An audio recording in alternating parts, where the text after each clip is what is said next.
Bonjour à tous, donc on fait une vidéo cet été là pour vous parler de ID Logistique. Donc c'est un projet contre lequel notre groupe Collectif 88% se bat et ça a été un des enjeux de la campagne municipale de cette année puisqu'on a été le seul groupe politique à avoir cette position-là puisque autant le Parti Socialiste que La République En Marche ou les Républicains soutenaient cette initiative. Et donc la principale raison qui fait que ce projet est considéré comme important, incontournable, qu'il faut à tout prix le faire, c'est parce qu'il y a la promesse de 300 emplois, c'est ce qui nous est répété de façon régulière. Et nous, donc du coup, on a une autre vision de l'impact de ce projet. Et le but de cette vidéo, c'est justement de vous l'expliquer. Il y a un enjeu emploi, il y a un enjeu environnement, on vous explique les deux. Concrètement, en ce qui concerne l'emploi, on entend dans la presse et à travers la bouche des élus régulièrement parler du chiffre de 300 emplois annoncés et que c'est fantastique pour le Rouennais. Nous, en tout cas, ce n'est pas les informations qu'on a. On est remonté dans les rapports, dans le rapport d'enquête publique du commissaire aux comptes, du présentation du dossier. Et le chiffre qu'on trouve n'est déjà pas 300 emplois, mais 200 emplois. Et selon la saisonnalité. C'est-à-dire que comme c'est un commerce qui va dépendre des achats, forcément, quand il y a des hautes périodes d'achat, il pourrait y avoir plus d'emplois qu'en période basse. Et donc, dans les périodes vraiment très hautes, et seulement à ce moment-là, il y aurait 200 emplois, donc peut-être à Noël ou pendant la période des fêtes, et sinon, un nombre d'emplois inférieur. Alors, en ce qui concerne le nombre d'emplois, pour rester un petit peu dans cette optique-là, parce qu'on peut se dire, ok, il n'y en aura peut-être que 200 ou un peu moins, mais c'est toujours ça de prix. On est complètement d'accord que ça reste précieux pour le territoire. Simplement, nous, on va avoir une vision un peu plus large et s'interroger sur la fonctionnalité d'Idéologistique. Idéologistique, c'est un groupe mondialisé, donc sous actionnariat, qui dégage de très gros profits et qui va en fait être l'intermédiaire qui va servir un certain nombre de clients internationaux. Donc, deux profils importants comme clients, les grandes surfaces, d'un côté Carrefour, Auchan, Leclerc, toutes ces grandes enseignes-là, et de l'autre côté le e-commerce. Alors en ce qui concerne les grandes surfaces, nous on va quand même faire le constat que c'est une logique d'implantation qui s'est faite dans les territoires depuis maintenant des dizaines d'années et qui n'a non pas conduit à créer de l'emploi, mais à casser de l'emploi dans le territoire. Puisqu'à chaque fois qu'il y a un emploi qui a été construit, qui a été créé dans une grande surface, il y en a 3 qui ont été détruits dans le commerce de proximité. Et donc du coup, la balance, le bilan, pour nous, il n'est pas bon. Et soutenir du coup cette dynamique-là et la rendre encore du coup peut-être plus efficace, concurrentielle par rapport aux petits artisans, aux emplois locaux, c'est pas une bonne chose pour nous. De l'autre côté, autres clients, le e-commerce comme Amazon. Amazon, c'est typiquement une entreprise qui est connue pour avoir à l'embauche d'un emploi dans cette filière-là, 2 emplois détruits de l'autre côté, pour les mêmes raisons.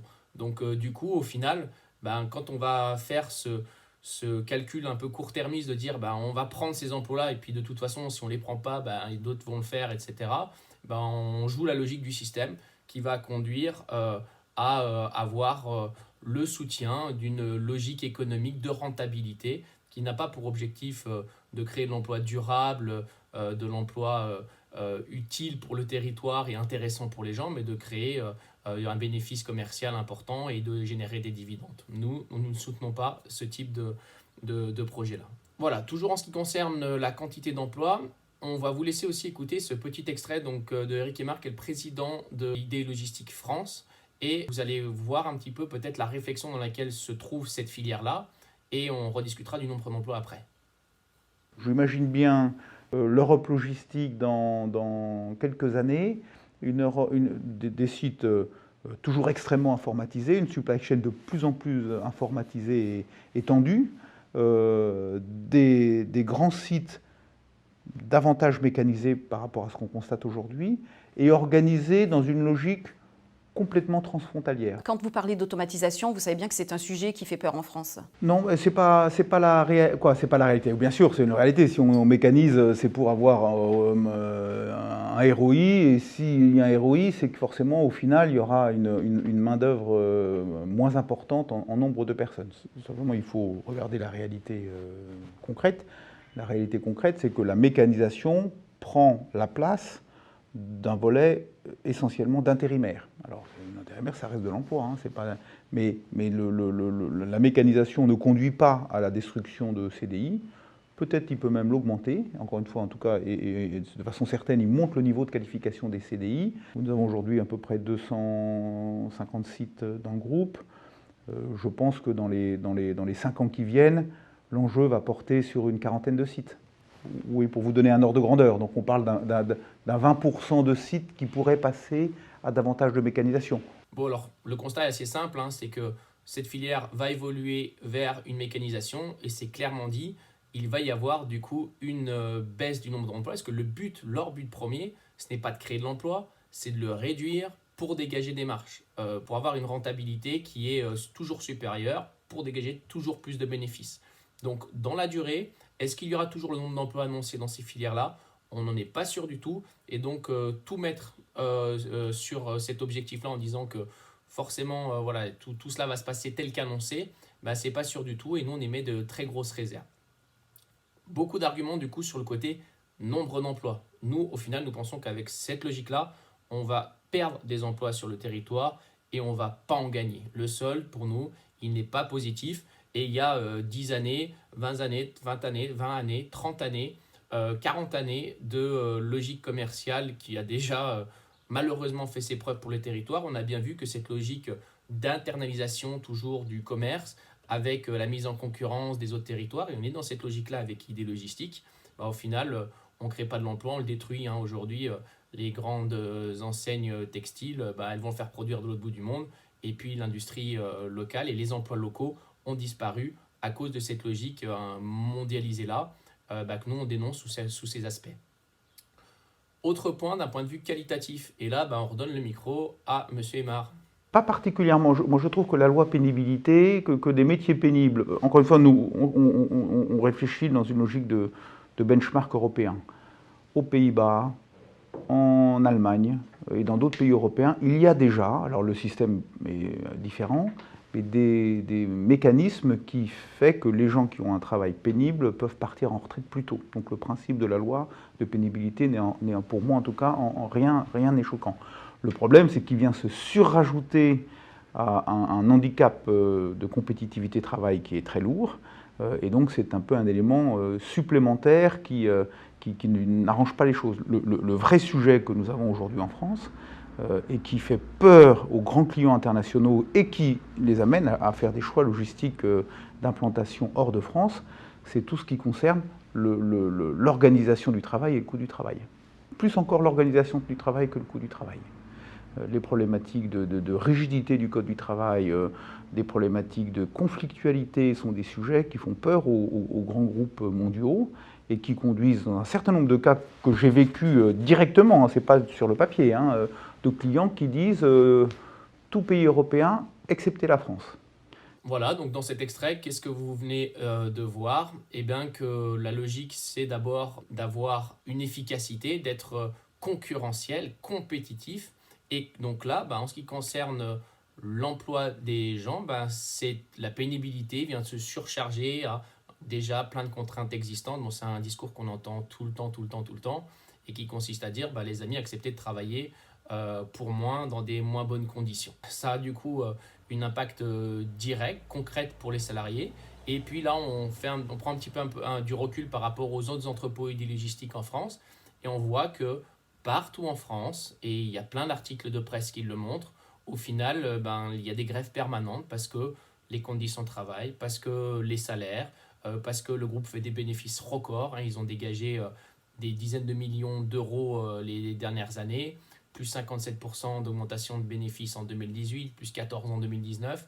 Et dans le même temps, on va quand même essayer de réduire les emplois, on va quand même essayer de réduire les salaires des gens, on va quand même essayer d'augmenter les cadences pour que les gens travaillent à un rythme un peu plus élevé. Voilà, tout ça pour dégager une marge plus importante. Et donc là aussi, nous, on est pour la défense d'emplois de qualité, et c'est pas du tout dans cette logique-là que nous apparaît être ce groupe-là au regard des propos qui sont tenus par son président, et on y est opposé. Voilà pour le volet emploi. On passe maintenant au côté volet environnemental. Là, forcément, il y a aussi beaucoup de choses à dire. Nous sommes dans une logique de commerce mondialisé qui soutient des grandes entreprises, des grandes surfaces, du commerce qui ont qu'une vocation, c'est vendre au maximum en vendant le plus possible d'objets. et donc dans une logique productiviste mais consumériste, avec de la publicité, du matraquage permanent pour que les gens aient envie et d'acheter et toujours plus. Et on va produire en masse, et puis on va vendre en masse, et on va dégager du chiffre. Et ben cette logique-là, aujourd'hui, on considère qu'elle n'est plus saine, enfin elle n'est pas saine, elle n'apporte plus de bonheur aux gens, elle n'apporte plus de richesse, il n'y a plus de corrélation entre l'accumulation de biens et le bonheur individuel.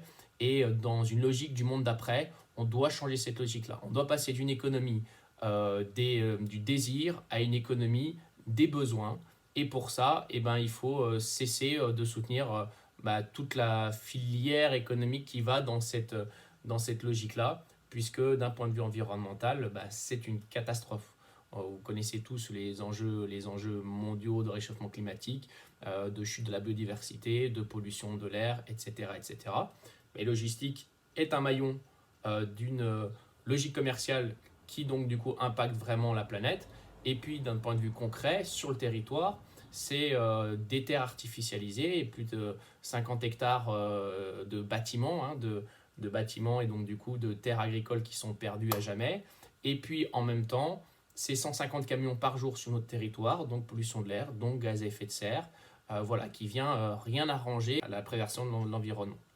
Voilà, je reviens très rapidement sur la genèse de ce projet SAS Bon Vert. C'était une zone en fait qui était avant agricole, sauvage, et qui avait pour but de devenir une zone économique, et qui est devenue une zone économique. Pourtant, autour de 2012, quand les discussions ont lieu autour de cette SAS, il y a eu des projets alternatifs, et notamment des associations écologistes qui se sont opposées à ça, mais aussi le collectif Vivre Bio en Rennais qui a proposé une alternative concrète pour avoir une vision alimentaire locale, de production locale, de préservation des terres agricoles pour l'alimentation du bassin. Et on voit à quel point cette logique-là qui a été proposée il y a quelques années, elle est ultra pertinente. On l'a vu avec le coronavirus, et ça, il y a vraiment un enjeu à préserver toutes les terres qui sont autour. Donc ce projet-là, il n'a pas fonctionné, il n'a pas été accepté parce qu'il y avait toujours cette logique économique entreprise, mais au final, on participe toujours un peu plus à l'artificialisation des terres. Et par exemple en France, il faut savoir qu'on tous les 7 à 10 ans, on artificialise l'équivalent d'un département, et on a perdu dans les dernières décennies un quart de la surface agricole. Donc on continue dans cette logique-là. Et puis on considère que comme c'est des projets qui sont déjà enclenchés, il ne faut jamais les remettre en question, c'est toujours trop tard, c'est jamais le moment, il y a toujours d'autres priorités, et on est dans une logique court-termiste qui nous envoie concrètement dans le mur.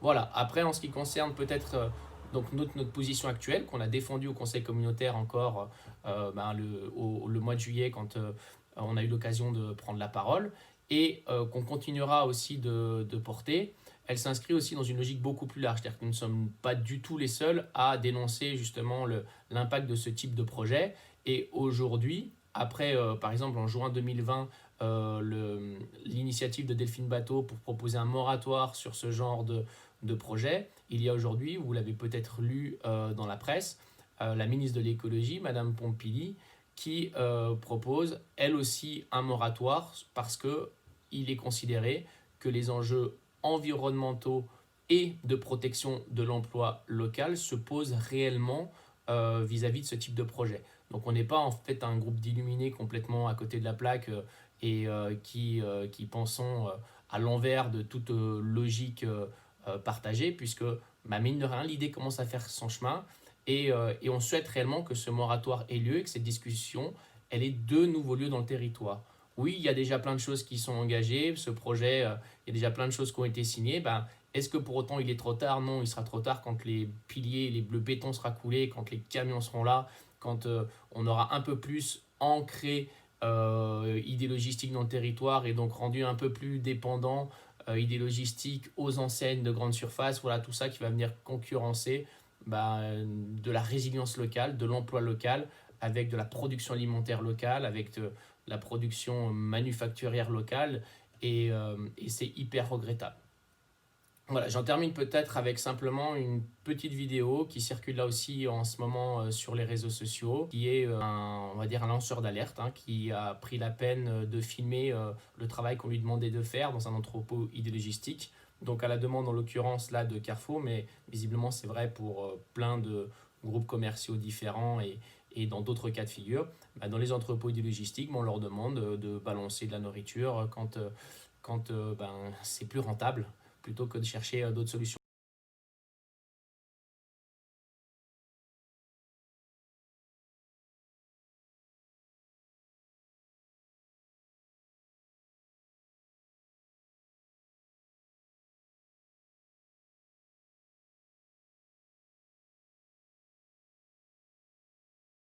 Voilà, donc cette logique-là, c'est la cerise sur le gâteau qui montre bien l'aberration, la stupidité de ce système. Et maintenant, il faut qu'on dise stop à ça. Il faut que notre territoire, quand bien même d'autres ailleurs accepteraient idées logistiques, parce que c'est ça aussi qui nous est présenté, c'est-à-dire, même de toute façon, si nous on ne le fait pas, il y en a d'autres qui le feront. Oui, avec cette logique-là, on ne change jamais rien à rien, et puis on joue le jeu du système, et finalement, on aggrave les problèmes. Il faut qu'il y ait des territoires qui prennent le pas de dire stop, ça suffit, on veut fonctionner autrement, on veut mettre notre énergie, on veut mettre nos terres à disposition d'une autre logique, et donc nous n'accepterons pas des projets comme idée logistique. Il n'y a plus de compromis à avoir, il est temps d'avoir un changement qui est radical, mais radical au sens aussi de quelque chose d'ultra positif pour casser une logique qui est négative. Parce que quoi qu'on en dise, aujourd'hui, on court à la catastrophe et on continue de plus en plus avec ce type de projet à aggraver les problèmes. Et stop, arrêtons radicalement d'aggraver les problèmes. Il est temps, au contraire, de trouver des solutions positives et puis toujours la même chose, de ne pas détruire d'un côté ce qu'on essaye de construire de l'autre. Ça, c'est contre-productif, un pas en avant, deux pas en arrière. On n'y arrivera jamais. Voilà, j'espère que c'est plus clair pour vous, que vous avez une meilleure vision des raisons pour lesquelles on s'oppose à ce projet. On n'est pas contre l'emploi du tout, contrairement à la casquette qu'on essaie de nous mettre en permanence dessus. Au contraire, on pense le protéger et peut-être même être les seuls à raisonnablement le protéger sur le territoire. Donc voilà, on vous dit à plus tard, bel été et puis à bientôt pour de nouvelles vidéos et puis de nouvelles explications sur d'autres sujets.